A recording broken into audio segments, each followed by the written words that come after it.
A 45-foot shark and you hit me. Nice. Welcome to Primary Technology, the show about the tech news that matters. Big week. We're going to have an entire section on DeepSeek, what it is, the ramifications on the AI companies here in the U.S. Did they steal results from OpenAI or distillation? What even that means? We're going to explain all of it after the break, but we're going to start out with some Apple news talking about iOS 18.3, visual intelligence updates. I'm going to ask Jason about the sports app because I don't know anything about sports ball, iPhone SE 4 rumors, and more. This episode is brought to you by Notion and you, the members who support us directly. I'm one of your hosts, Stephen Robles, back in my studio. And coming at us from a different studio this week is my friend Jason Aten. How's it going, Jason? It's been an interesting morning. It's been an interesting few days. Some Chinese AI took over my office at home, so I had to vacate. No, that's not what happened at all. No. I wish that I could blame it on someone else, but it's my own fault. So you cut an Ethernet cable? Is that what happened? Okay, so our listeners, if you've been around, you know that my internet situation in my office, which is a shed in our backyard, was for a long time an Ethernet cable just run across the yard. Finally, my wife made me bury the Ethernet cable because it was, the neighbors were talking. And so I buried the Ethernet cable, but what I had not yet done, because I didn't care this much, is finish that whole thing. So it was buried, but then it comes out of the ground at the shed, and it was literally just running in the door. And it was fine. It was fine for a very long time until it was negative 15 degrees out last week. And I started putting like towels and stuff on the inside because it was drafty. And at some point I must have shifted the point at which the cable comes in the door, and it was like to the corner. So when I shut it and when it was that cold, it just snapped the Ethernet cable. So I have now bought a crimping tool and jacks and all the things to do the rest of the work that I should have done months ago. Instead, my punishment is I'm going to have to do it while it's 35 degrees out. But the internet in my office, we're back to the situation where I can either have heat or internet, and I need heat at this point. So I am borrowing a podcast studio. This is actually at our church, has this very, very nice podcast studio with lights and everything. And so this is where I am today. This is great. Our viewers might say Jason needs to record here all the time. I don't know, but no, it's the office. I like my office. The office looks good. You got the colored lights over there, and we match. So big news, DeepSeek. We're going to explain it. Been doing a ton of research, and that'll be after the break. First, some 5-star reviews. Are you for reals? From the USA gave us a 5-star review. He titled his review "Ice Cubes and Toilet," which is a point for Jason. These are my people. That's it. Also, battery percentage on, but phone in dominant pocket. And it's the oldest piece of tech, and there's a few of our listeners who shared their oldest piece of tech, is a 16-year-old Samsung monitor, and then after that, the Apple Smart Keyboard that uses AA batteries. Jason, that's the one I'm talking about. Yeah, I know. That's the one. I won this episode. Mark this one down for me. Mike from New York City said battery percentage on. Yeah, again, my people definitely wanted you to make sure you got that in. But I think next week we should. We might have done this at one point. I can't remember, but we did talk about the oldest piece of tech, and the qualifier was that we still use. Right. I started exploring the back room of our basement, which is just dangerous, by the way, as a general rule. The leprechauns back there. There were lots of to look and find the oldest piece of Apple hardware that I still own, even if we don't use it. And I will tell you that one of them is an original Apple TV. Oh, the big white one. Yep, but I have something older, and I'm gonna show you next week. I was so excited. Well, listen, we had listeners reaching out in the community and via email about their oldest tech, and so I think we should do this for another week. Richard sent us an email. He said his oldest piece of tech, it's an iPod Nano Series 3, which was like the fat Nano, like the wide one. Yep. And it was sold in September 2007. So that's pretty old, like 18 years? Yeah, 18 years old. And also he has the Tune Buds lanyards, so he can wear it around his neck. Which is amazing. Apple used to make a bunch of stuff to wear around your neck. The iPod Shuffle used to be like around the neck thing. That's hilarious. Yep. And then also Mike Ellie in the community, he shared a picture. He has an older iPad Mini, which was reminiscent because this is basically the iPad Mini that was in my hotel room last week. Yeah. It's an old school one. So listen, keep sharing your old tech, either old tech that you still use or just your oldest tech that you can find. And you can email us, podcast@primarytech.fm, attach the image or just write us an email and let us know. That'd be fun. Or comment on the episode post when it goes up in the community at social.primarytech.fm. And before I forget, did you know what movie I was talking about?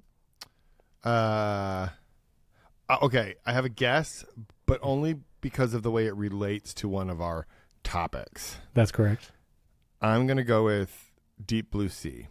Jay, I don't know how every time you say, I'm going to take a wild guess, and then you nail it. Well, here's the thing. I don't think I would have got it except for I was like, it's not Jaws. Not Jaws. It's like sharks. What else is there a shark? And I was like, Deep Blue Sea? Yeah. So I'm always surprised, too. So Deep Blue Sea came out in 1999, and I'm always surprised when you see, like, the video games and the movies that came out that year. It was a massive year for, like, all of media. It was like The Matrix, another big... Anyway, just throwing that out there. All right. A couple quick things before we get into, like, the news. Last week, I was reporting live from Miami because I was at the Apple Store opening. And I wanted to share the second video that I published after that, which was this. Not only was it the grand opening, which I was there for the store opening, we're going to talk about in our personal tech Apple Store openings, things like that. But I got to interview Senior Vice President Deirdre O'Brien. She's over retail and people. She reports to Tim Cook. Like, she's very high up there, and I actually got an opportunity to interview her shortly on it. So I'll link that video in the show notes.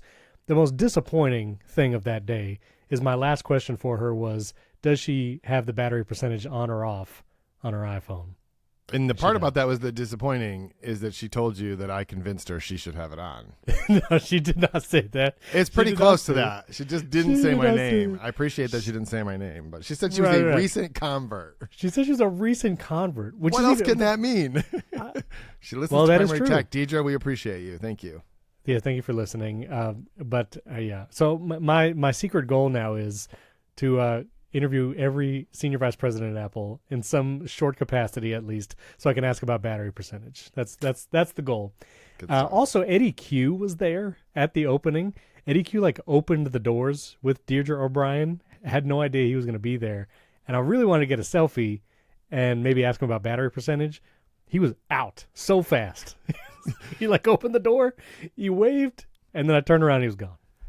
He was. You thought he was opening the door to let you all in. He was just opening the door because he was leaving. He's like, I gotta go. He's like, I'm out of here. He's like a phantom. He just vanishes into the Miami streets. He did. I mean, maybe he had to catch a flight. That's fine. Also, while I was down there, one of the big updates, so iOS 18.3 was released publicly earlier this week on Monday. So everybody can download on all your devices. It's on your iPad, macOS 15.3, plus Apple TV and HomePod. If you want to update your HomePods, that takes me 3 hours for some reason. But when it comes to changes and updates, if you have an iPhone 16, one of the biggest changes was visual intelligence got some new features. You can also, Apple Intelligence is also on by default now if you have a 15 Pro or iPhone 16. And so let us know how your experience with that has been. If you didn't enable it before because you didn't want to, now it's on by default. But I did an entire video just on visual intelligence because I was in Miami. There's a bunch of landmarks down there. I was like, let me go walk around and try it out. And I even did the thing where I tried to identify dog breeds. And I asked people to take pictures of their dogs, and it was super weird. But I did it. I did it for the video. And so I'll link that video down in the description, too. Turns out visual intelligence is not great as far as recognizing things. And, yeah, that's the crux. So. But what you should have done, this would have been good, is then save the photos and see if the Photos app could identify them. Because my experience with the Photos app is that it's actually really good at this. So it's sort of shocking that why just use the same technology. Come on. It is really, yeah, it is weird. And so the two new features in 18.3, to be clear, is if you take a picture of a date or if you have visual intelligence up and it sees a date on screen, it will prompt you to add it to the calendar. Doesn't really pull other information. So you typically have to title it manually. And, it's still pretty cumbersome to actually add an event. But the other one was recognizing animals and plants. And the animal recognition is interesting. I actually did dogs in real life. It recognized a multi-poo, when I actually took it. Every other dog, it was just didn't show me anything. But if you just Google image search different animals and point visual intelligence at it, it does a pretty good job recognizing those. It did cheetah, it'll do kangaroo, it'll do alligator. So if it's pristine photos that you're just pulling from Google search, it's doing it. All the information is just from Wikipedia. It just has a Wikipedia article link at the bottom of every one, but it can do it. Landmarks stinks at it. It just stinks at landmarks. And one of the weird things was I could literally be standing 30 feet from a landmark Apple Maps has a special pin for it. It has all the information in the Apple Maps app. And I'll do visual intelligence on it, and it just doesn't do anything. And then if I get up closer to it, it might pull up the card and show me information. And it really seems like visual intelligence is leaning on your location for what the information it provides rather than what it's seeing on the camera, which is a strange thing for something called visual intelligence. Yeah. And in the same way, like for a restaurant, I was able to do visual intelligence on like Bubblegum Shrimp Co. and Starbucks. It nails those, like gives me all the, pulls up where you can order from.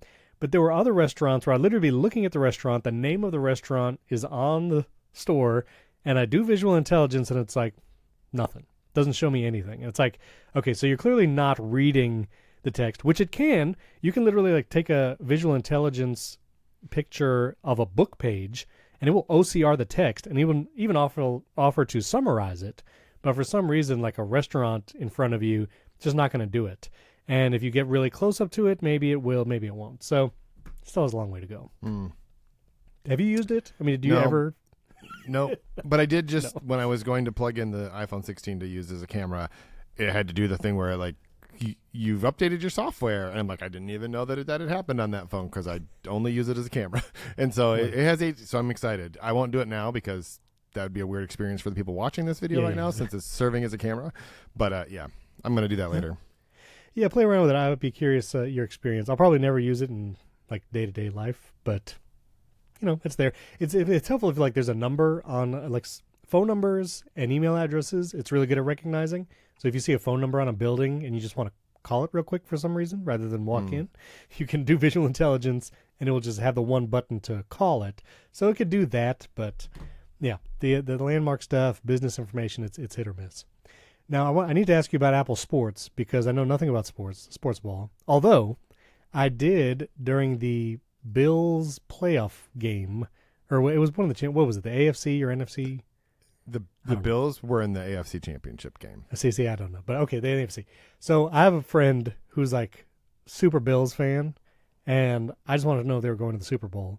And I had enough tangential sports knowledge to know if they won this game, they were going to the Super Bowl. And so while the game was going on in the evening, I said, well, I want to find out the score. What's the fastest way for me to see the score?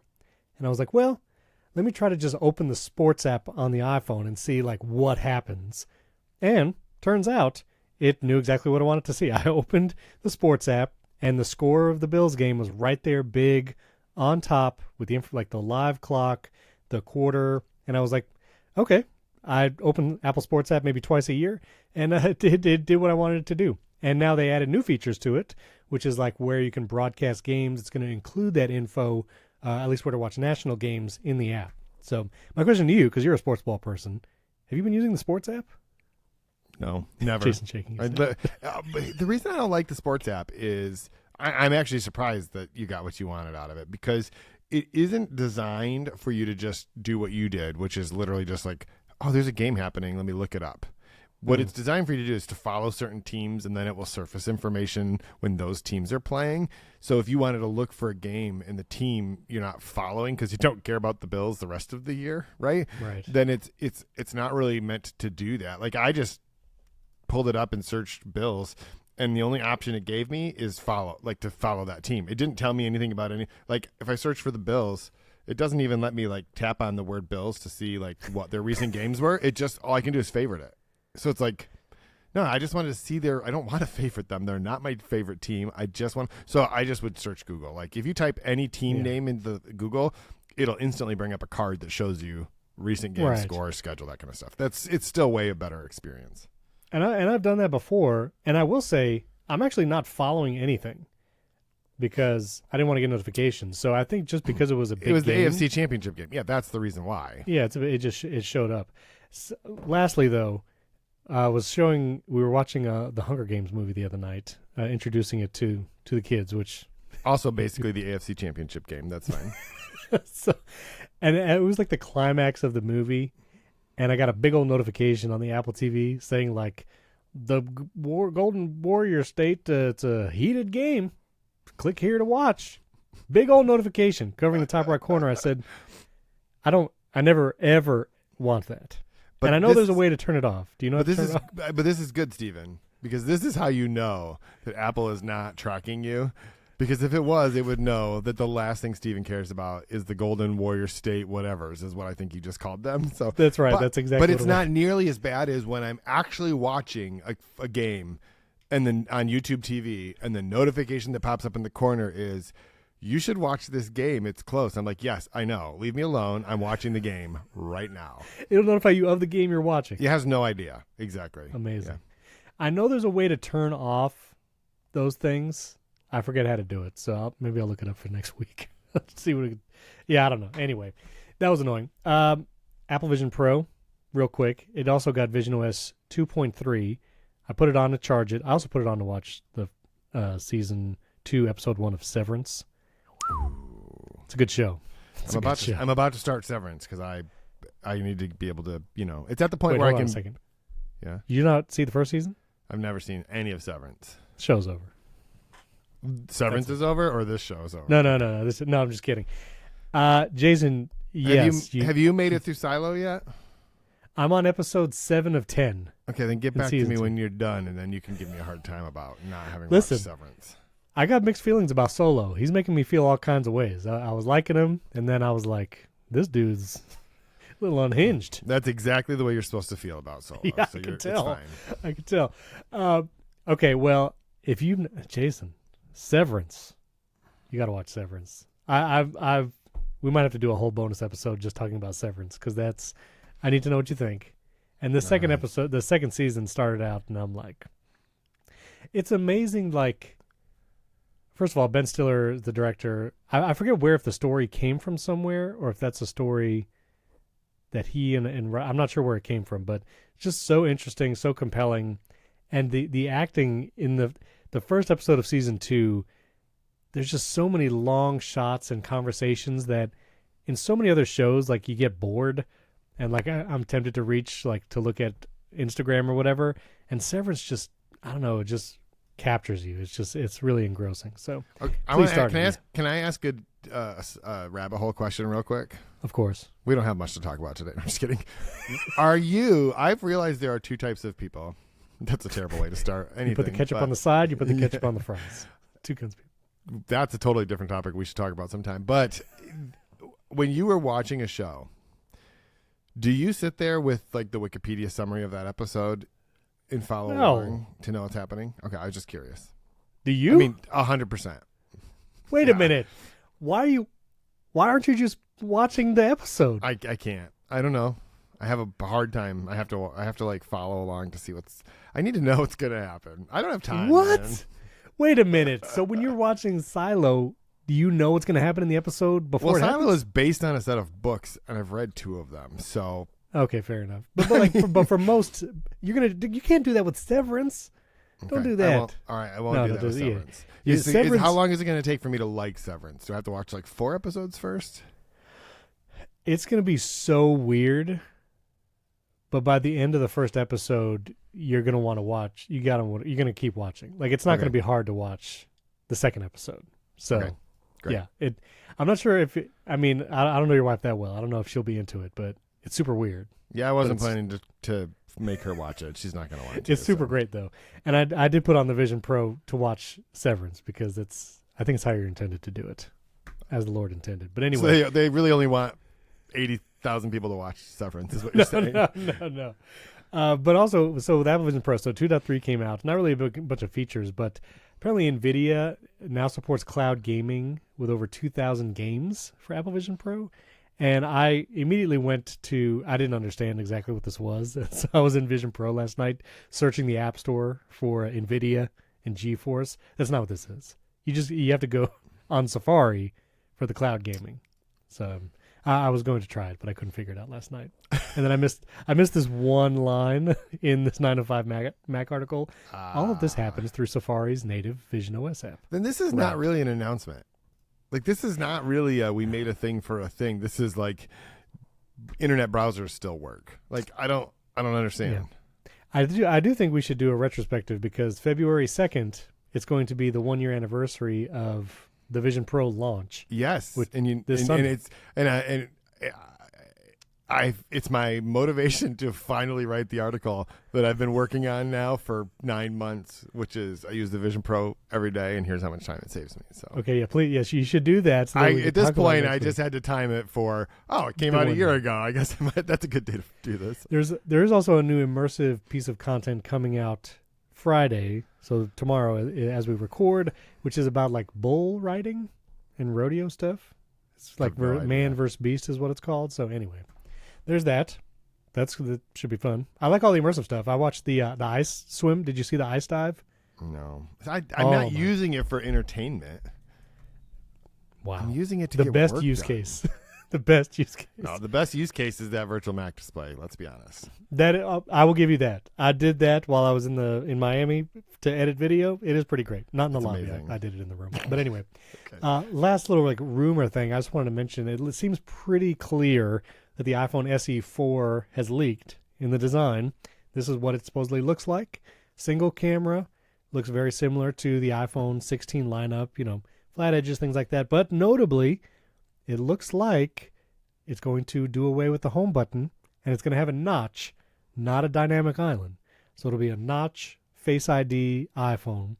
Doesn't look like, again, can't really tell from these pictures. It's like early, maybe renders or mock-ups.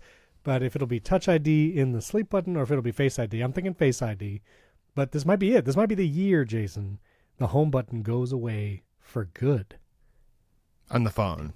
I mean, because there are still iPads that have a home button. It's just not at the bottom. Not the base model, though. The Touch ID button, I guess, is what I'm saying. Touch ID, but a home button specifically. This was the last product with a home button that Apple sells. I think it's going to go away. I think it's it. I'm surprised. I am surprised if they don't have a phone that has Touch ID. I just feel like, I guess I can't, I don't really know this for a fact, but it feels to me like there's some kind of an accessibility feature there, right? Yeah. But they would know. I mean, Apple definitely pays a lot of attention to that sort of thing, and so I'll just take the word for it. But I think the most interesting thing about that story, and I actually just realized this when I was listening to Upgrade, that was probably yesterday or something, there must be some kind of like lotto, which is basically someone comes along and pays off someone that works at one of these, because it's always the case companies. That's where all of these leaks are coming from, is the case companies. And so like one person gets offered like $300,000 to share the CAD files, and then they get fired, and no one cares because that it's They're enough. Set. Yep. They're good. They're good. Yeah, it is interesting, but we should be seeing that. We didn't really talk about this, but looking at Apple's releases this year, we talked about, I want to see a HomePod with a screen, things like that. It seems like the iPhone SE4 is a sure thing. An M4 MacBook Air, very likely to come. I think we'll probably see that before WW, you think? M4 MacBook Air? Ooh, that's an interesting question, because like they launched the 15-inch at WWDC. Right. And then they launched the M3s in, I guess it would have been like the spring? No. Yeah, was that right? So I don't know. I bet you we'll see them. I bet we'll see them before. The question is just like, do they have enough of them? Because they're going to sell a lot of M3 MacBook or M4 MacBook Airs. I will get one. I'll get an M4 MacBook Air, and I'll get rid of You have all like these other 15 MacBooks in M2, 3s, and 4s. No, I only have 3s and 4s at this point. But right, exactly. I don't think I have any M2. Wait. How many MacBooks do you have right now? You got your, including the review units. Right now I only have 3 right now, but I also have a Mac Mini and an iMac.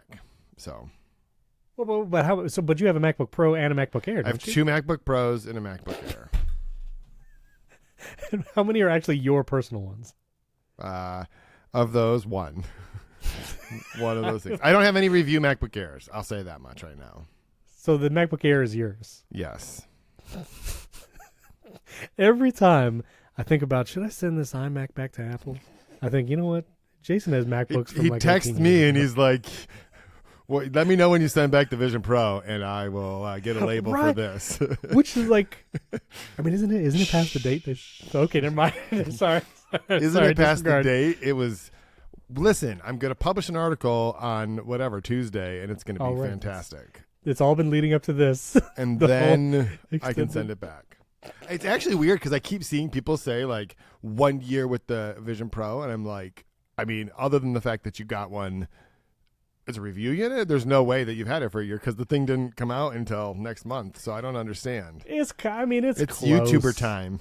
You got to be first to get the views.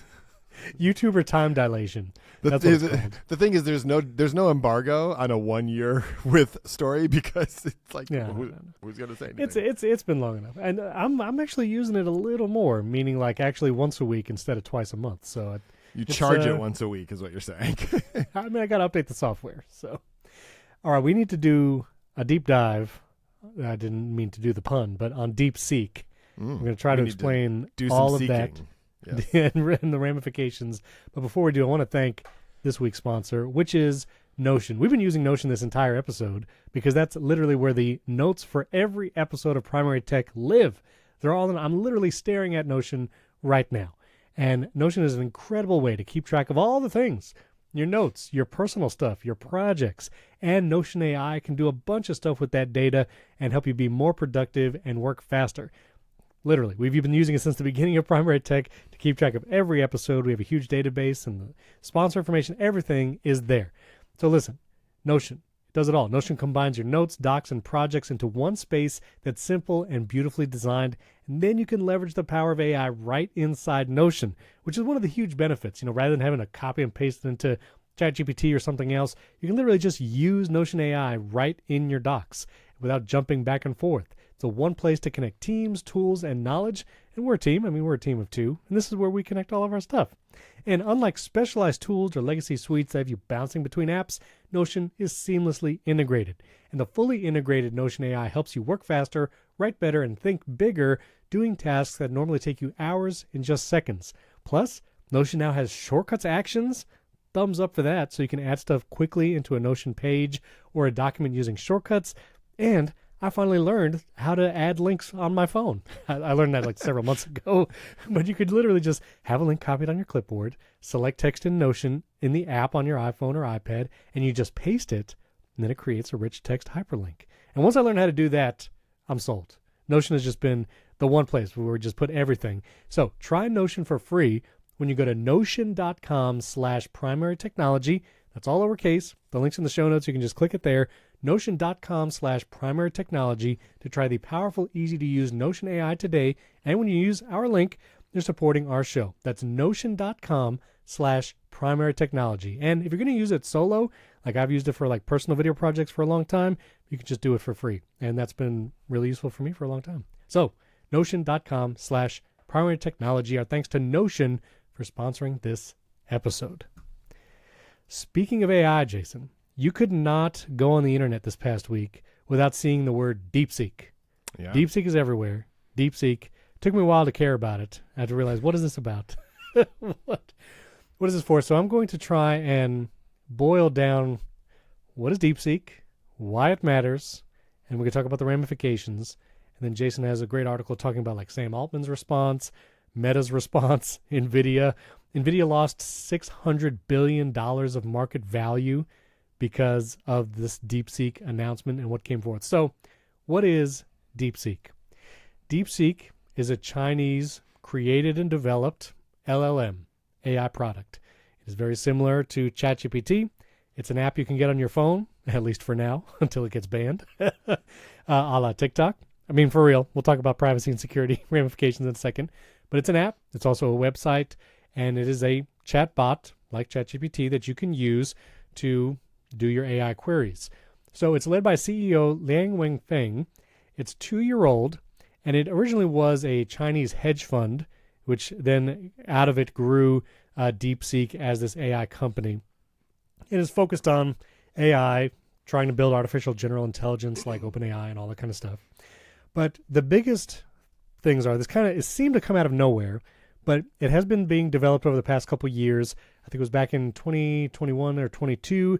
They did purchase a bunch of like NVIDIA GPUs and used it to build DeepSeek.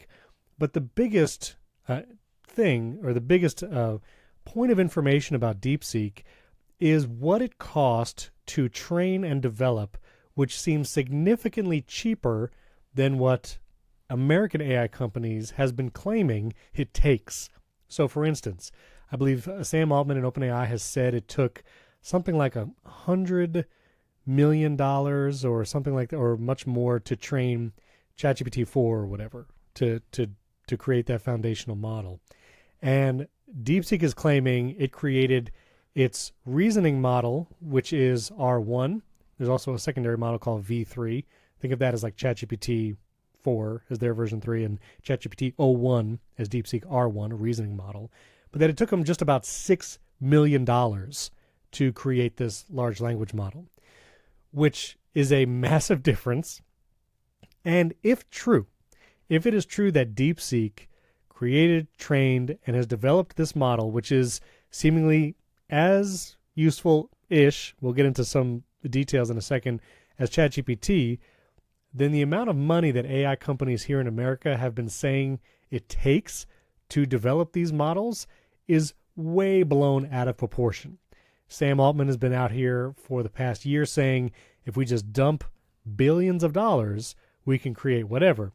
And DeepSeek seemingly did it with about $6 million, way less than the kind of funding rounds that OpenAI has had and the kind of money they're saying it takes. This is also in light of the new Trump administration supposedly partnering with OpenAI and others to create Stargate, the AI initiative that sought to spend $500 billion with a B dollars over the next 4 years to develop AI models and security and all of that. And again, $500 billion is a lot of money, seemingly, again, compared to a very small amount that DeepSeek used to develop its model. So it seems like it was much cheaper and faster to develop, way seemingly faster than models like OpenAI's ChatGPT and Gemini and things like that.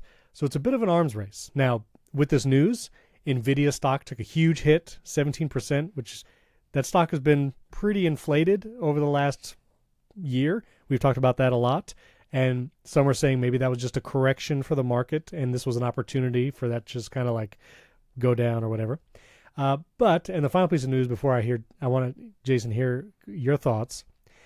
OpenAI claimed that China's DeepSeek might have used results from ChatGPT and OpenAI to help train its model faster. This is a process called distillation. This was a new word for me. Apparently this is in the AI world, but basically when, I'll just read this. This is from a Financial Times article. The technique, distillation, is used by developers to obtain better performance on smaller models by using outputs from larger, more capable ones, allowing them to achieve similar results on specific tasks at a much lower cost. So OpenAI is claiming DeepSeek might have used outputs from OpenAI to help train its model and allow it to be developed for much less money and happen faster. Sam Altman has a problem with this, obviously, saying that DeepSeek might have, quote-unquote, stolen some things from OpenAI, which the biggest irony bell rung as everyone said, wait a minute, didn't OpenAI train ChatGPT on the entire internet and all the content that OpenAI did not produce? So there's that. And finally, this is a Chinese company. This is a Chinese-owned company, DeepSeek, and with it comes the same implications of things like TikTok, privacy and security issues there. And also, because it is a Chinese company, it is limited in how it will respond and what it will talk about. If you try to ask DeepSeek about Tiananmen Square, you're not going to get a lot of information there. Some users have reported asking questions even about like President Xi Jinping, and they will see responses start coming from DeepSeek and then start disappearing in real time because, again, being a Chinese AI startup, there is some censorship there about what it can say and what it can do. So that is what DeepSeek is, why AI companies here in the States are a bit up in arms about it, and they've all been saying things, which we'll talk about in a second, like Sam Altman posting his selfies with Microsoft CEO Satya Nadella being like, we're cool, like, don't worry about us. And Mark Zuckerberg is, quote-unquote, not worried about it. We'll go into their direct reactions. But tell me, what has been your just knowledge of DeepSeek in this past week, and correct anything that I might have gotten wrong, please. I don't know that you got necessarily anything wrong. There was a lot there. There's a lot there, yeah. I think, so there's probably a couple pieces here that are worth maybe unpacking for a minute. One, why is everyone freaking out, right? We can talk about that for a second. And two, And by freaking out, I mean, like, why did NVIDIA lose $500 billion worth of its market cap, right? And the answer there is actually relatively simple. You're right that the sort of common wisdom has been that NVIDIA makes basically all the chips that do all of this. And the H100s were restricted by the Biden administration when they did the chip ban, that you could not send these chips to China. And so there are reports that DeepSeek still had H100s. We don't know. Like, that's whatever. But Semi-Analysis, I think, was the publication that estimated that they had some number of them, maybe 50,000 or 11,000 or something like that. But DeepSeek has said that they trained the entire thing on H800s, which essentially are a version of NVIDIA chips that have reduced memory bandwidth. And that has been like the important piece of this, is if you think about the number of tokens that you have to use to train one of these models, you need that. Like, NVIDIA's secret sauce has been essentially like its backhaul of memory, like the way that it is able to do all that. And so that's sort of like the shock to the system, is like you could train a model just using these much lower capability chips. Mm-hmm. So that's why NVIDIA stock went down, because it's like, well, maybe there's something else here. What's interesting about it is, I think what this really revealed is that the entire AI industrial complex is based on this idea that more compute equals better results. And to some extent that has proven true. But we've talked on this show in the past about how it seems like LLMs are just like reaching a plateau point, and they're not necessarily increasing no matter how much compute you throw at them. And I think that one interesting thing from the whole DeepSeek situation is that this startup had to get very creative in ways that American companies do not have to get creative, because they literally just spend $100 billion and stick more GPUs in a rack, and they just brute force it, right? Whereas when you can't do that, what do you have to do? So they were able to be much, much, much more efficient in the way that they scaled the training. Now, the cost, like the $5.5 million cost, DeepSeek has been clear that was just the cost of the final training run. They had to buy GPUs. There's a lot more involved in it, but but that's still an order of magnitude smaller than what has happened. Now, one of the keys to that is the distillation piece. Yes, it is ironic that OpenAI is very mad that people might have used their intellectual property to train a model. Hello, welcome to the way the rest of us have felt for the last several years. Like, either it's fine or it's not, but you can't have it both ways. And it's like, they're like saying it's a violation of OpenAI's terms of use, and I was like, what about my terms of use? Like, I never said you could train yourself out. Whatever, it's fine. Yeah, that's a good idea. I want to come up with my own terms. Yeah, exactly. It's kind of like when people post on Facebook and they're like, I hereby revoke the right for Facebook to use any of my data. Yeah, exactly. Like, apparently that's a real thing. Apparently, so no. I should make it so if you want to reply to my email or my tweets or my posts on Threads, you need to agree to my terms of service. By replying to this email, you by agree. Replying to this, yes, exactly. Yes. So I think DeepSeek got very creative in some of the ways that they trained their model. And when I say creative, I mean they worked within the constraints that they had, right, in ways that made their process much more efficient, and in ways that OpenAI, Google, Meta, whoever has not had to do. Like, It's interesting how like creativity thrives with constraints. We tend to think of like, oh, the more resources you have, the more whatever you have, the more creative you'll be. No, like if you want to make a team creative, like give them nothing and tell them to build like a rocket ship or something. Like, I love that. I harp on that concept a lot. Even as I studied music in college, and a lot of times you're just given a blank staff paper and you're like, compose something. It can be like, it's just very difficult even to get started and where to go. But constraint of like, you can only do it in this key signature. You can only use these 7 notes, or you can only use these chords. And it's amazing how creativity can blossom given even extreme constraints. And so that's like what it appears that happened here. Yeah. And there are a lot of people who are skeptical of DeepSeek's claims. Like, you clearly just had 50,000 H100s, whatever. But they published a white paper, and the process that they detailed, you would not do if you had access to 50,000 H100s. Now, I'm not suggesting that they do or don't. I have no idea. Like, I'm not even an expert on any of this stuff. I'm just saying words and I don't even know what they mean. But the point is, like, they could very well just be lying. It doesn't really make sense that they would be lying. Partially because if they did get access to 50,000 H100s.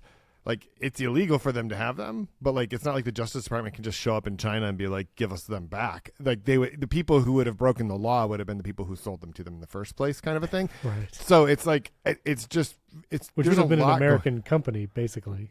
Named NVIDIA. Like, I mean, that's where they're made, right? It's like some guy at a case company got a hold of a bunch of NVIDIA. It's kind of like the M4 MacBook Pro that showed up somewhere in Russia. Yeah, Russia. Yeah, exactly. Yeah, exactly. Yeah, it's probably the same guy has a truck full of H100s. I don't even know. Driving around. Definitely not true.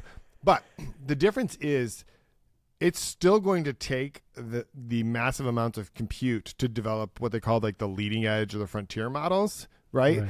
It's these, which is R1 is it's similar in comparison to O1 from OpenAI. I hate that we have to use all these weird names because OpenAI just ruined everything for everyone. It's just ridiculous, right?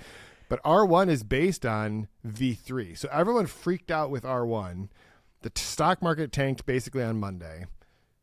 But do you know when V3 came out? Wasn't it like it was last year? It was the day after Christmas. Day after Christmas, yeah. This has been out for that long, and it took this long for the freak out to happen because just no one was paying any attention. Like, no one cared. I mean, there were some things that happened in the interim, like there was the holidays, and then there was an inauguration, and there was like all kinds of stuff going on, and suddenly it's like, oh, look what they did over there. So there's a lot of moving pieces. I think that the two most interesting things are, one, it's going to force American companies to adapt in ways that they wouldn't have otherwise, and I think that that's a good thing because the Chinese startup, like, you put all these restrictions on them, they have to come up with this way, and it's almost like shooting the American companies in the foot. Like the chip ban, which we thought was going to be a way to limit China's capabilities to develop this kind of AI, clearly just like didn't work in that way, right? Because they're going to just find different ways to do that. And then the second thing I feel like that this is really like an indicator is it is bringing back to people's mind the fact that there are a lot of privacy implications, even when you're using American, like Gemini, ChatGPT, whatever. I mean, I use ChatGPT 30 times, 40 times a day. Like, I'm using it constantly. I've been using it this whole time that we've been talking because there's things that I'm like, oh yeah, well, because for example, I fed their white paper into ChatGPT. I read the white paper, didn't understand any of it. I like the title. That was it. That's the only part of the white paper I understood. And so then I loaded it into ChatGPT and I'm like, explain this to me. And it does. It does a very good job. And then it'll be like, did you want to ask me questions? And I did. So I'm giving a lot of information to ChatGPT. Would I want to give that same kind of information to a Chinese startup that I really have no idea what's happening? I don't know. Probably not. Right. And the two more factors, DeepSeek is claiming to be profitable, which again, these are all claims. We have to verify it. But profitability is not something that AI companies have achieved yet, mostly because they're dumping billions and billions of dollars in developing these models. So even with a $200 a month pro subscription, ChatGPT is not a profitable product, or OpenAI is not a profitable company yet. I will say I'm sure OpenAI is glad they had not gone public yet, because I imagine if they had a stock on the market on Monday, it would have taken a huge hit. So profitability is something else, it seems, like DeepSeek is winning on. And also, correct me if I'm wrong, it's open source, or at least partially open source. Correct. Well, so they're making it so that you can inspect like the code or whatever, and then also, if I remember correctly, they're making it available to license so that other people can build products on top of it. Right. Which again, something that OpenAI has not done, and so it is. Wait, you mean they're not? You mean they're not open? OpenAI, huh? Not open source. So that's actually an interesting point, though. Most of this you can put at the foot of OpenAI's decision that when they was at 4.5 or 4 whatever one they came out with, I guess it's not 4.5. They had 3.5 and then 4. When they're like, yeah, we're not open anymore. Had they been open, things would look a lot different. And wouldn't, if there's going to be an open source LLM capability out there, I think we would want it to be an American company, not a Chinese company. And so I think it was Joanna Stern.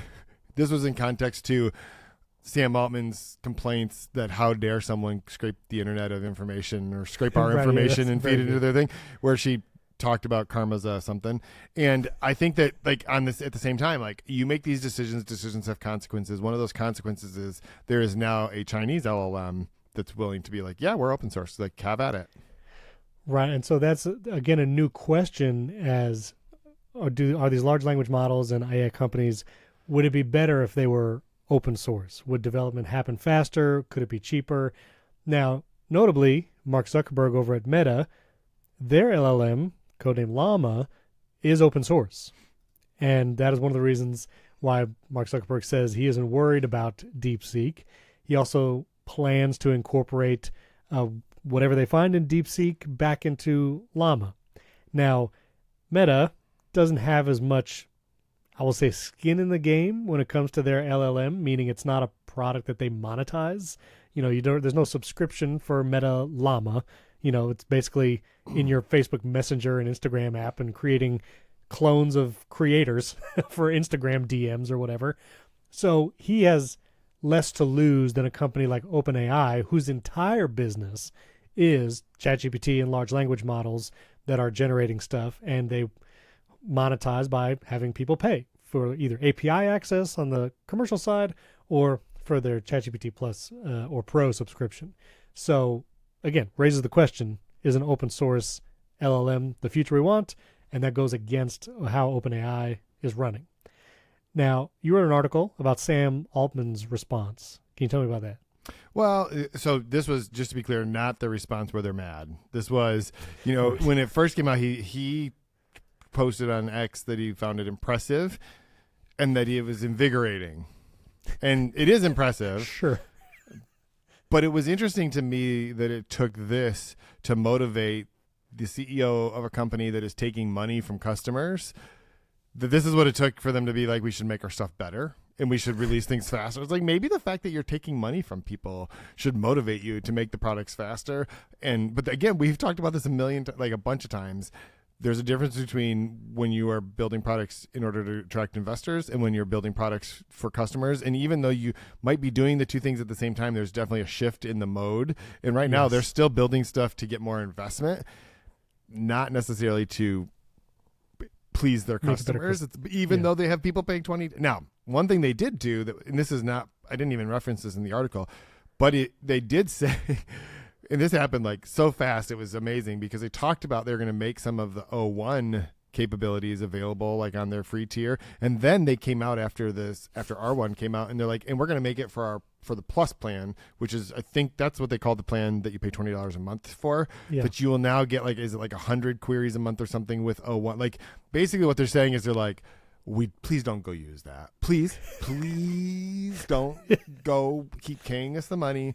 We will do like, but you ask yourself, like, if you can afford that inference, why weren't you doing that anyway? So I know that there were probably people who listen to this who are like, please don't use the line like, this is what competition does, but this is what competition does. Like this is what you get. Literally. Now, using DeepSeek, so you can go on the web to deepseek.com, try V1 and R1, basically for free. Just try it out. I went to sign up via the web this morning. There's a big banner on the top of the page that says, due to large-scale malicious attacks on DeepSeek services, registration may be busy. And I was like, okay, well, that sounds great. So I went to the app, because you can download the app, at least for now, and you can download it for free. You can use it like you use ChatGPT. And I will say, one of the things I do with ChatGPT very frequently is give it a transcript of a YouTube video and ask it for title, description, and tag ideas. I just ask it to do that. And its response to that judges how useful I find it. And DeepSeek did a pretty good job. I gave it a whole video transcript.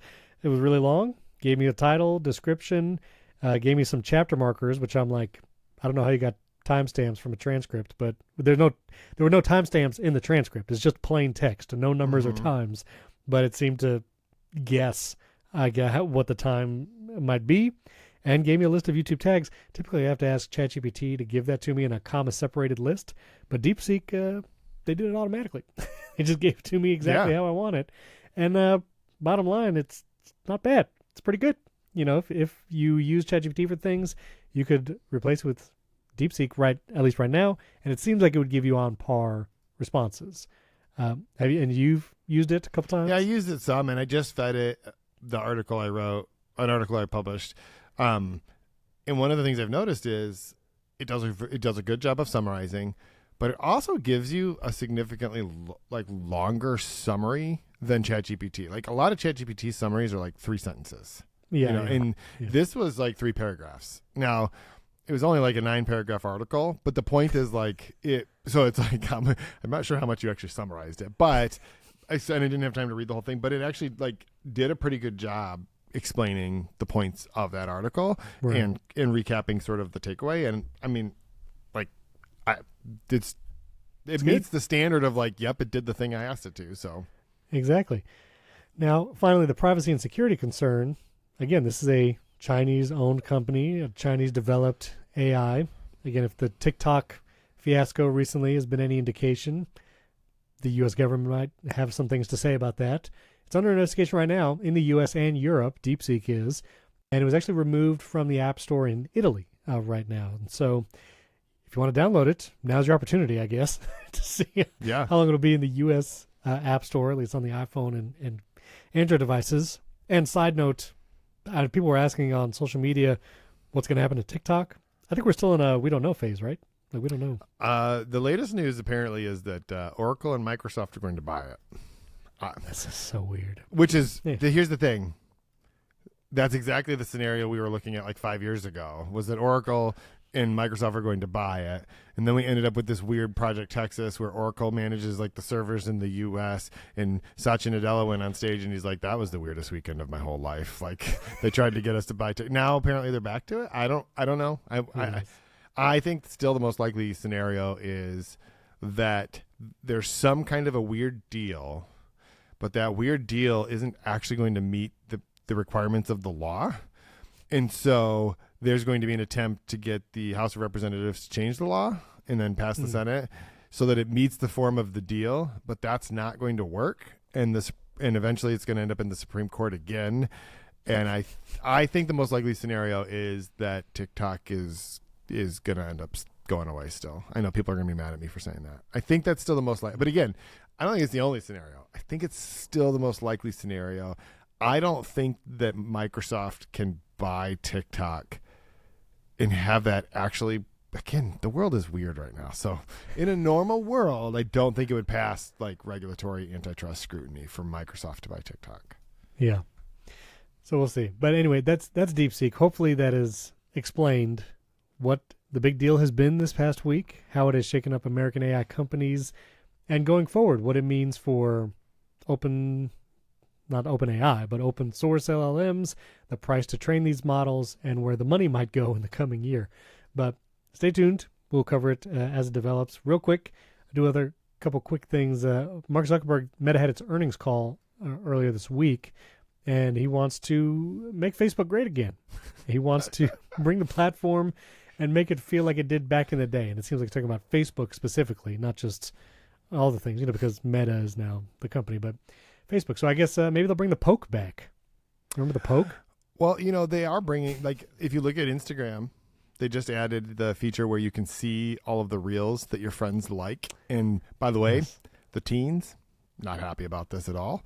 And it just reminds why aren't they happy about it? They're not happy about it. Right, why not? You don't.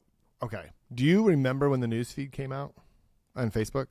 Are you too young for that? Okay. No. I was okay. People were furious because now there was this public thread, because it used to be that if I wanted to see what Steven Robas did, I had to go to your page, right? Sure. But now Facebook just started aggregating all of that stuff, and all of a sudden all of your friends could see all the posts that you liked, all the photos that you liked, all of this stuff. It just became public. Yeah. So now it's like, I don't necessarily want my friends to see that I liked that reel or whatever. It just became, maybe you just wanted to maybe you're a teenage boy and you just wanted to like the reel posted by the teenage girl that you like, and you didn't want everyone else to know that you did. It's a weird thing that's happening. We went through all of this a long time ago, and now we're going through the whole thing again with a generation of people who don't remember what that was like, and they're not happy. Yeah, okay, I get that. Can you turn it off? Can you turn off the... Nope. Of course you can't turn it off? Does Instagram let you turn anything off? You can turn off. Could you turn off the stupid vertical grid, which is the thing that's really making people mad? You wrote a whole article about that. It made me so mad. It does. It looks weird. It is. Anyway. It was the only thing left from original Instagram. I mean, I guess technically filters are left, but they're not the same, obviously. Yeah, but no, yeah, man, I don't think people use filters anymore. Yeah, nobody uses filters. But that's filters. because no one wants to use them anymore. But the square grid, everyone wanted, like, it's the thing people probably thought about the most. What will this look like in my grid? Right. Well, people used to design like posts so that they would look like a complete. Now that's broken. It's all broken now. Okay, and you had one last article here about Zuckerberg talking about what he said on the earnings call. I went out on a limb. I went out on a limb because Zuckerberg said on the earnings call basically that they're excited about working with an administration that'll have their back. He says this is going to be a big year for redefining our relationship with governments. We now have a U.S. administration that is proud of our leading companies, prioritizes American technology winning, and that will defend our values and interests abroad. And I'm sure that the instant reaction to that was he's just pandering to Trump, which is yes. Also, he's right, because the biggest beef that all of these tech companies have had, and part of the reason that you saw them line up behind Trump, is that over and over and over again, the tech companies are being told, here's how you have to build your products, here's how you have to design your products, here's how you have to compete, not by American regulators, but by Europe. And over again, like Meta especially faced two major issues in the EU, one of them over how it stores and processes user data. I think it's the Digital Markets Act maybe requires, it's either that or the Digital Services Act. I don't remember the difference between them, but it requires that they only store data for European users in data. But that's just not how the internet works, really. Like, it's very hard. Like, so if someone in Europe likes a post of someone in the US, where's that metadata stored? Like, it's just not possible. And so they got fined a whole bunch. And Meta has tried to negotiate with Europe, needs the White House to help them, and the Biden administration is like, we don't. Who are you again? Have we met? We don't. We're sorry. There's no one here who knows what you're talking about. Out. Like, just totally pretended like nothing happened, and it's like arguing that the administration should stick up for American tech companies abroad is not the same thing as saying that those tech companies, everything they're doing is good. I think my record is pretty clean on my views on Meta and Mark Zuckerberg. I don't think you can argue that I'm like a Meta evangelist, right? Like, no one will ever accuse me of that. No. But in this case, I think he has a point. I think what he sees is that there is a very transactional president that as long as he's in the right position, he's going to be able to influence the administration to do things that the last administration wouldn't do. And again, I think that like the Department of Justice in the last administration was filing antitrust cases fine. Like, I don't know that I think all of that makes sense, but I think that that's where that should happen. The EU determining that the iPhone should have USB-C everywhere, that seems weird. Like, or that you can't, AirPods should automatically work just the same with everywhere else. Like, all that stuff is just kind of ridiculous. Can I just say the picture you chose for that article too, I think really encapsulates the Zuckerberg look, which I don't know. It's amazing. But yeah, I loved it. I saw on a clip from the Lex Friedman podcast. I guess Zuckerberg was on it a while ago, and Lex Friedman asked him to do a real life CAPTCHA. He handed him a piece of paper with a CAPTCHA printed out, and he said, "Can you circle all the bicycles?" That's pretty genius. All right, personal tech. Talk to me about your email situation, because I think you're going to make a grave mistake here. You think I'm going to make a grave mistake? That's right. Okay, there's two pieces to this email situation. One, I'm curious how people are managing their email. I'm curious what apps people are really enjoying. I'm still mostly using Spark. I play with a lot of different apps. I have used Superhuman, really like it. Superhuman has a killer feature of AI. It has an AI feature built in where essentially you can talk to it like you would ChatGPT, but it can answer based on your emails, which is actually super useful. You can be like, you can just ask it, what time does my flight leave for wherever I'm going? And it'll look in your emails and it'll tell you the answer. That kind of thing is great. It's like sort of the promise of what Apple has been saying Apple Intelligence is going to do to Siri, but you can actually just do it with Superhuman, right? So that's great. But I, for many, many years, have had a personal email which is a .Mac email. Should I even tell people that? Whatever, it doesn't matter. Well, don't tell them the email address. I won't tell them the email address. But I was an OG .Mac user before there was Mobile Me, before there was iCloud. I paid the best part. The best iWeb. part, yes, the best part is when you walk into an Apple store and they're like, "Do you want me to email you this receipt?" And you're like, "Yeah, here's my email address at mac.com." They're like, "Wow," like they're jealous. I'm like, "Dude, your email address is at apple.com. Like, come on, you can't be jealous of this." I try to play that card sometimes if I'm in the Apple store and I'll be like at mac.com and I shoot them a look and they just keep typing away on their thing. They probably are used to it now, but also. It's funny because the reason none of them have that is they're all 26 and didn't have email addresses when it came out. Although the best part is if you have a .mac email address, you also have a .me or an @me.com and you have them all. at iCloud. Yeah, you get them all. And also, I said iWeb before, which I did use iWeb back in the day, but the service, it was a .mac account that you would pay for. Yeah. And I remember I paid $99 a year for .mac, I think, which allowed you to publish a website through iWeb to like Apple's whatever, and that was like one of my first websites, whatever. So, but anyway, it was the .mac account you would pay for. So what I want to do though is I have been slowly trying to I don't give out that email address anymore. Right. I have a Gmail address that I give out. And part of that's because Gmail has better filtering and I can just, I just want anything I have to give someone an email address, I give them my Gmail address. But what I want to do is find a way to stop using my Mac address for anything other than my family, my kids. So what I want to be able to do is if I'm getting an email at that, I know that it's a priority automatically, because of the people who have access to emailing that. And this has been a nightmare because ultimately what I'd like to do is have my .mac email or at mac.com. It's not .mac. I don't know why I keep saying that. My mac.com email using the mail app on the phone. And the only notifications I get from that app are from that means that those are people who should be emailing me. And everything else is going to be in a separate email because everything else is a Gmail address. And so I can just put it in Superhuman or Spark. And I'll just know that I'm never going to have personal emails in there. So when I'm doing personal stuff, I'm never going to even be in the same app. And I don't know. Is this futile, Stephen? So you can, or is the dream, let me ask this question.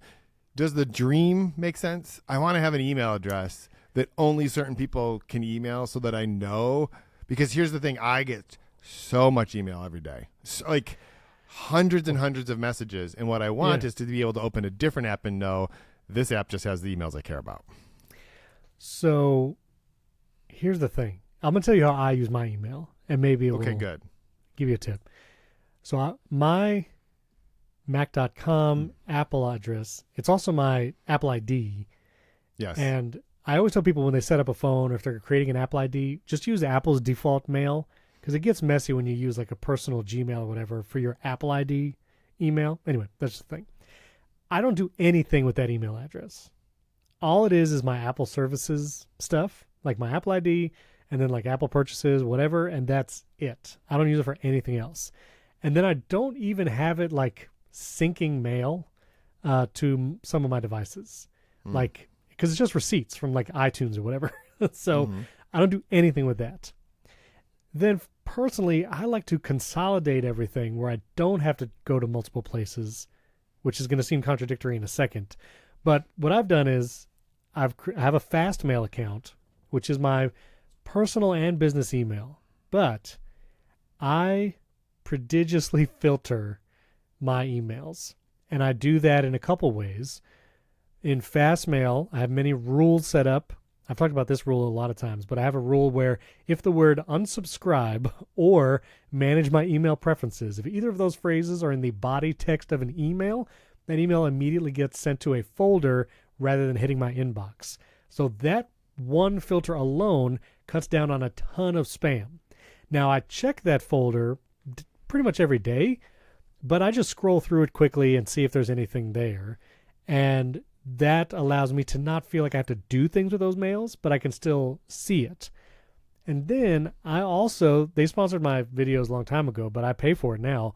I use SaneBox, and I use SaneBox both on my iCloud email and my Fastmail account.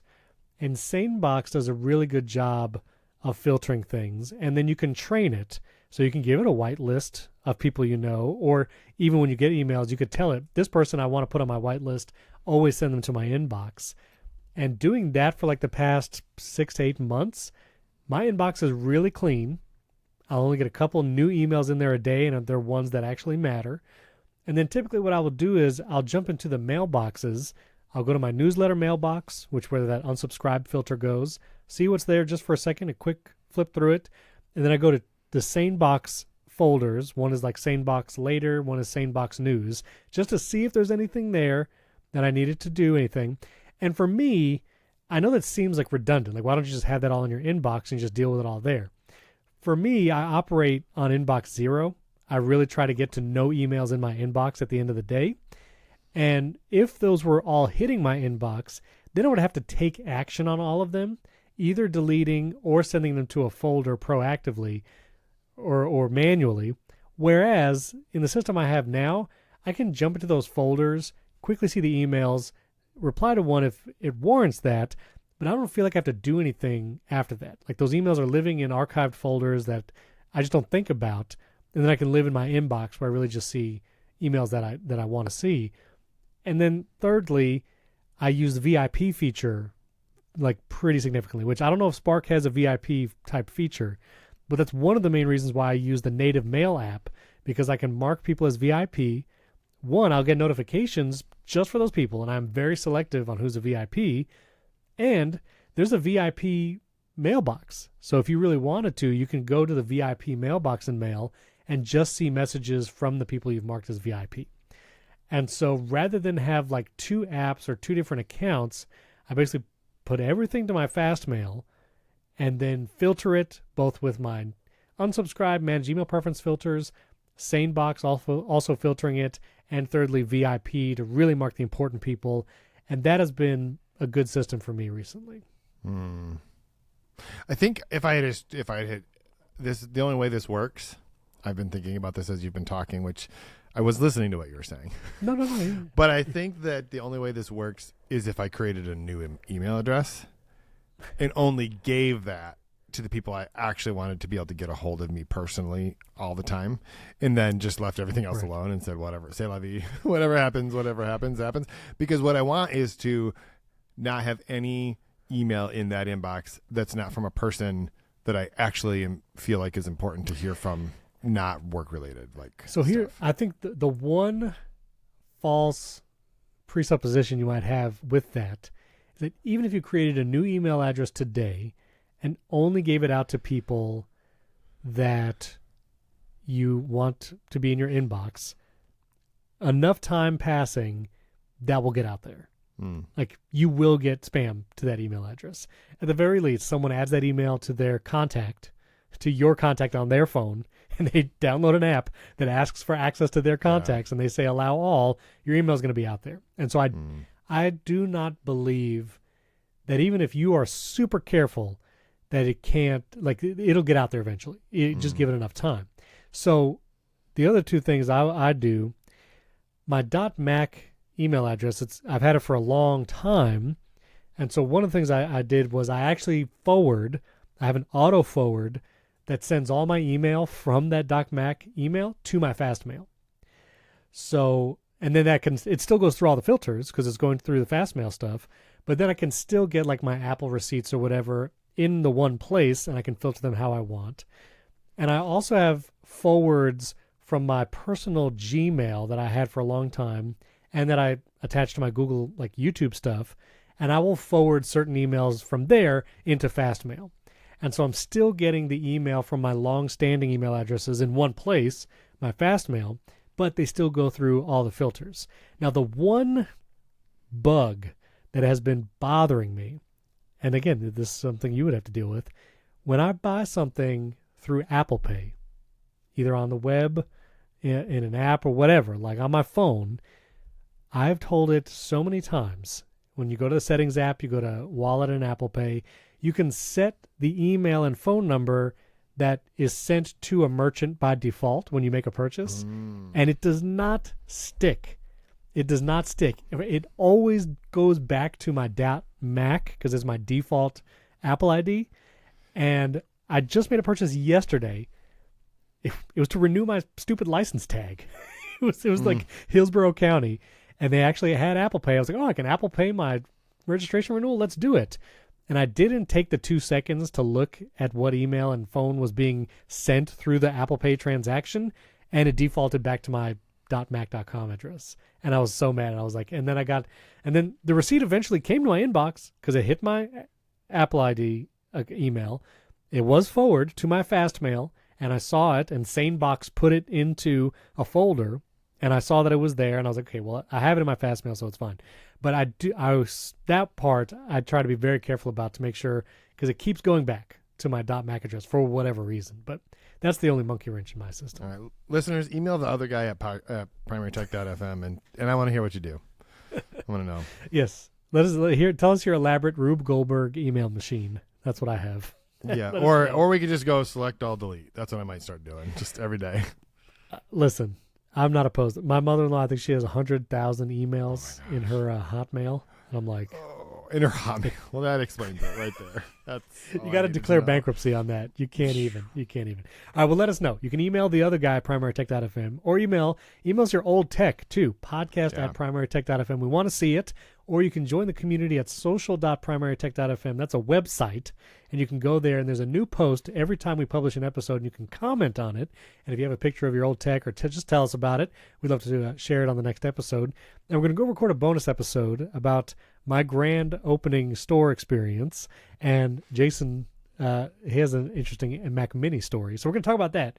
And if you want to listen to the bonus episodes, you can support the show at primarytech.fm, click bonus episodes and support us there, or you can support us directly in Apple Podcasts.